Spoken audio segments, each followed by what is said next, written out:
De la natation, nous allons aller à l'athlétisme. Nous allons retrouver Timothée Adolphe, un personnage attachant. Timothée Adolphe, l'athlétisme, bien sûr, l'athlétisme non-voyant.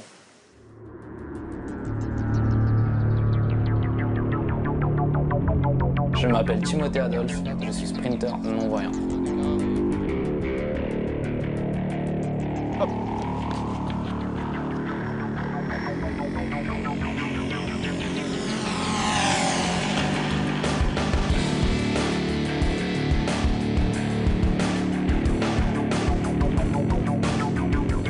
Quand j'étais petit, j'avais besoin de bouger beaucoup, on va dire.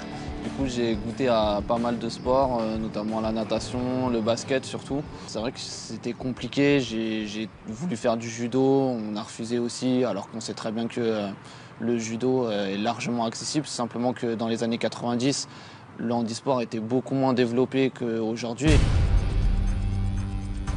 L'aspect de la vitesse et du sprint, c'est quelque chose qui m'attirait déjà beaucoup, et de courir en étant guidé, c'était faisable.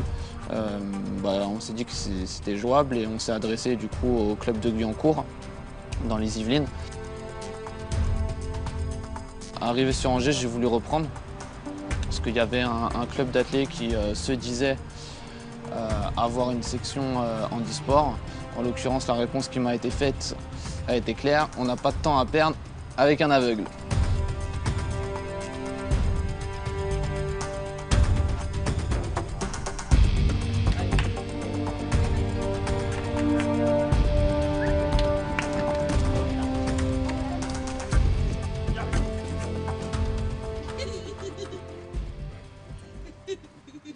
Il est né avec un glaucome à l'œil gauche et il était anirydique, il avait une aniridie en fait. Il n'avait pas d'iris aux yeux et il n'avait pas de cristallin non plus. Donc des grosses malformations. Et donc il a été opéré plusieurs fois du glaucome à l'œil gauche et il a été opéré de la cataracte à l'œil droit. Et après une opération comme celle-ci, on garde les yeux fragiles et une semaine plus tard, en fait, je courais dans une cage d'escalier et puis en bas, il y a ce qu'on appelle une porte vitrée. Et j'ai fait la rencontre avec la porte vitrée. Et du coup, le choc a fait un décollement de rétine. Il a perdu son œil. Le meilleur. C'était le meilleur, il l'a perdu. Ensuite, c'est plusieurs opérations de l'œil gauche pour que je vois mieux de l'œil gauche et ça fonctionne. Et à 6 ans, en fait, je prends un coup de pied dans l'œil gauche. Il a continué d'être opéré. Et il a fini par perdre la vue, il avait 18 ans. Oui, on était préparés. Sauf que Timothée, il nous cachait qu'il ne voyait plus. On ne l'a pas su tout de suite. Dans la maison, il était tellement habitué à se mouvoir à l'intérieur qu'on fallait le deviner, quoi. Mais à un certain moment, on a dit oui, c'est fini, il ne voit plus. Il a tout gardé en fait, on voyait qu'il allait de plus en plus mal. Il s'est beaucoup renfermé à cette période-là. Et on ne savait pas pourquoi, puis on a fini par comprendre qu'il ne voyait plus rien. Il n'a peut-être pas très bien vécu au fort de lui-même, mais il ne voulait pas nous décevoir, donc il n'en parlait pas vraiment. C'était pas tabou, mais il n'en parlait pas, quoi. Et puis bon, des fois il rigolait, il dit de toute manière, moi c'est pas grave, j'aurai jamais de voiture, jamais d'assurance, je ferai des économies. Donc d'un autre côté, il tournait ça quand même un peu à la dérision. Jusqu'à présent, pour moi, il n'y a pas de solution. Et pour être tout à fait honnête, j'en cherche pas spécialement non plus. J'ai vécu aussi beaucoup de choses depuis que je suis dans cette situation-là. Je m'en plains pas du tout, j'en suis plutôt très heureux. Ok, parce qu'on a tous une histoire différente. Mais que chaque histoire, au final, c'est l'histoire de tous. C'est l'histoire de tous les autres. Timothée, c'est un garçon qu'on a découvert il y a 4 ans ici à Aix-les-Bains. C'était sur un meeting international qu'on avait organisé en prévision des championnats du monde 2011 et aussi Jeux paralympiques 2012. On avait ce besoin en France d'avoir un circuit de compétition internationale de référence. Et Timothée est arrivé tout jeune à découvrir l'athlétisme. Ce petit bout de femme qui est forte et qui refuse de se voiler la face, malgré tous les événements passés, car certaines marques... On connaissait son potentiel, simplement dans son quotidien il lui manquait un guide, ou des guides capables de pouvoir l'accompagner sur l'ensemble de ses séances et qui puissent aussi courir très vite en compétition. On fait un sport qui n'est plus individuel mais collectif en fait. L'athlétisme à la base, on court tout seul dans son couloir et là on est deux attachés, donc ça devient une équipe qui fait un sport individuel. Le guide doit courir plus vite que son athlète parce que sinon on devient un boulet plutôt. Enfin, moi j'ai essayé vraiment de monter une équipe. Du coup aujourd'hui il y a entre 4 et 5 guides. Comment on devient guide d'un athlète, c'est plus une relation de confiance. On ne s'impose pas guide. On ne vient pas en disant moi je vais te guider parce que je cours vite. C'est plus que ça.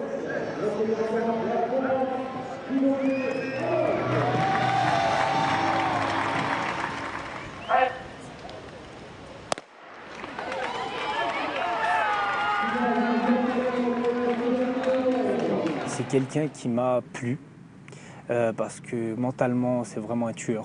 C'est simple, c'est un tueur. Et il a les crocs comme pas deux, il est marrant, il n'est pas susceptible. Donc c'est vrai que l'image de moi, je suis valide, donc l'image de on prend des pincettes pour pouvoir leur parler. Ben moi je ne suis pas du tout comme ça. C'est vrai que j'aime beaucoup rire et casser un petit peu les barrières. Et donc c'est vrai que ça m'a franchement plu parce qu'au moment où je l'ai taquiné, il m'a répondu. On se tape dessus en fait, là on fait mine devant la caméra, mais en vrai on se tape dessus. C'est vrai. Timothée, pour moi, c'est l'athlète pro dans toute sa splendeur. C'est-à-dire que c'est vraiment... j'ai guidé des athlètes, plusieurs, mais lui, c'est vraiment...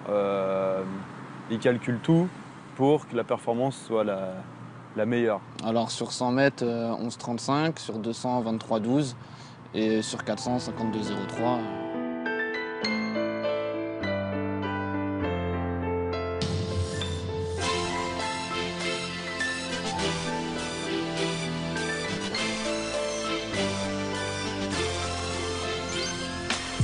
Les couloirs du bahut pour ceux de la piste. La mentalité mais de victoire affamée comme un pit. Agor avec peu d'intérêt pour ce gosse, la tête pleine de ses rêves. Serré par la force de vaincre. Vincent au moins serré par la mort demain. À demain il voulait avoir saisi sa chance. Sa chambre avec le sourire ça chante. Kiffe comme un bolide, équipe solide, solidaire. C'est vrai que moi ça m'a impressionné quand j'ai emménagé chez lui. C'est qu'il fait à manger. Il fait le ménage, il fait le repassage, la vaisselle et finalement c'est comme si on vivait avec quelqu'un de tout à fait normal. Mais c'est plus drôle quand même. On rigole plus.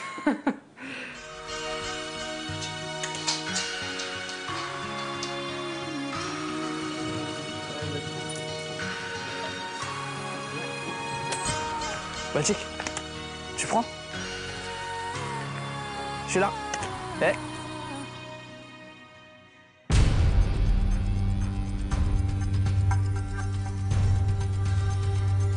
Ah, il n'y a rien de grave, ça va. Ouais, non, on essaye de contrôler. Il a eu quelques pépins physiques au niveau des ischios avec des petites ruptures au niveau de certaines fibres. Reprise en douceur. Reprendre sur la piste, tranquillement. Là, les 2 derniers jours, c'était sur l'herbe pour éviter, par rapport à tous les petits pépins physiques que j'avais, éviter tout ce qui était traumatisme et choc. C'est un athlète aussi fragile qu'il faut savoir gérer, temporiser pour pas qu'il en fasse de trop. Et comme je le disais, comme on ne connaît pas aujourd'hui ses limites, en tout cas, il y a des limites qui s'expriment, c'est celle du corps, et on n'a pas envie de le voir exploser en plein vol. Donc on doit le canaliser, mais on a aussi envie qu'il nous rapporte de belles médailles, et à Doha et à Rio.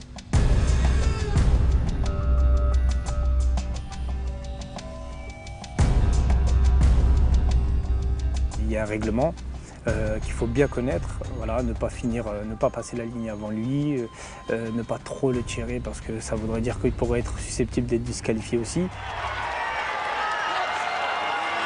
On laisse passer l'athlète sur la ligne en premier, parce que ça c'est le règlement. Mais la course on l'a fait à 2, les entraînements on les a fait à 2, donc c'est du 50-50. On monte sur le podium à 2. Et en plus, nouveauté depuis Londres 2012, on a le droit aussi à notre médaille. Avant, on n'avait pas de médaille. Le guide n'avait pas de médaille, c'était vraiment juste le faire valoir, on va dire. Et maintenant, on est récompensé à juste titre comme l'athlète. Donc pour moi, c'est vraiment le duo qui gagne. Où je l'admire d'un autre côté, c'est qu'il va au bout de ses rêves. Il nous a toujours dit je veux faire de la musique, il a réussi à faire de la musique. Un jour, il nous a dit tiens, j'irai aux Jeux Olympiques. Je lui ai dit je t'espère, mon fils, c'est tout le mal que je te souhaite. Il dit va peut-être y arriver bientôt, quoi. Les années passent, les choses changent et évoluent. L'innocence trépasse, pas toujours un ange, je reste résolu. Frérot, tu te rends compte, je suis sur le point de serrer mes rêves à pleine main. Combien de blaireaux diront que c'est de la chance, je m'en suis juste donné les moyens. Alors moi je compose pas, je suis plutôt auteur-interprète, exactement. En fait, j'ai commencé, j'avais 13 ans. Chaque jour comme par amour, paradoxal, on veut toucher le sommet, les plafonds, mais pas plafonner. Alors mon petit, pour toucher tes rêves, sois prêt à tout donner. Ça faisait un petit moment moi que je commençais à écouter du hip-hop parce que ma sœur en avait écouté, notamment du MC Solar, etc. Et j'avais squatté un peu les CD. Je savais même pas. C'est pas une science, 5 en maths, mais j'ai pu compter sur mon entourage. Ce qui alimente toute rage de vaincre et m'encourage à tout instant dans les bons et les moins bons moments. Même quand la chute est violente, voire même assommante. Ce qui m'inspire moi le plus, c'est souvent des rencontres, les histoires des gens, ça peut être des faits divers.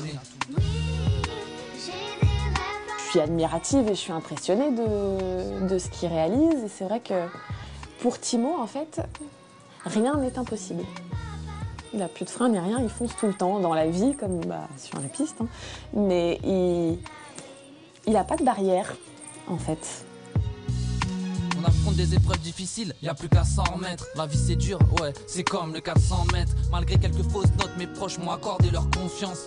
L'avenir, moi je le vois très bon. C'est quelqu'un sur qui vraiment il faut mettre le paquet parce que c'est réellement l'une des stars de l'équipe. C'est 90%, pour pas lui mettre de la pression, de chances de réussir. Et voilà, donc l'avenir, j'espère qu'il sera le meilleur pour lui. Il y a toute une famille qui accepte et comprend les sacrifices au prix de la réussite. Bon, je vais essayer de tout faire en one shot. Après, s'il faut dropper, on droppera. Alors Timothée, j'ai quelque chose dans la main que je vais te donner qui m'interpelle un petit peu. Qu'est-ce que c'est? Parce que c'est quand même assez spécial. Donc ça, c'est le gant avec lequel je cours avec mon guide en cours. Donc c'est ce qui permet de faire le lien. Effectivement, comme tu le vois, il y a le gant et le lien. Ouais. Donc je le passe dans le gant, qui est un gant de cycliste. D'accord. Donc le lien ressort. Je prends le lien. Voilà. Si je veux tenir le lien, je suis obligé de fermer le poing. Et tu vas pas être relâché. Et donc, voilà, t'as tout dit.